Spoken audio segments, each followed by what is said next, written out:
ಬಂದು ನನ್ನ ತಲೆ ಒರೆಸುವಾಗ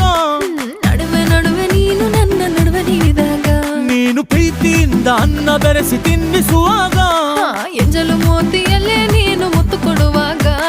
ಸಿರೆನರ್ಗೆ ನೀನು ಸಿಕ್ಕಿಕೊಳ್ಳುವಾಗ ಸಾರಿ ಮಾಡೋಕಂದ ನೀ ಕೈ ಇಟ್ಟಾಗ ಸ್ವಂತ ಗಂಡನೆದುರು ನಾಚಿಕೆ ಪಟ್ಟಾಗ ಬತ್ತವಲ್ಲ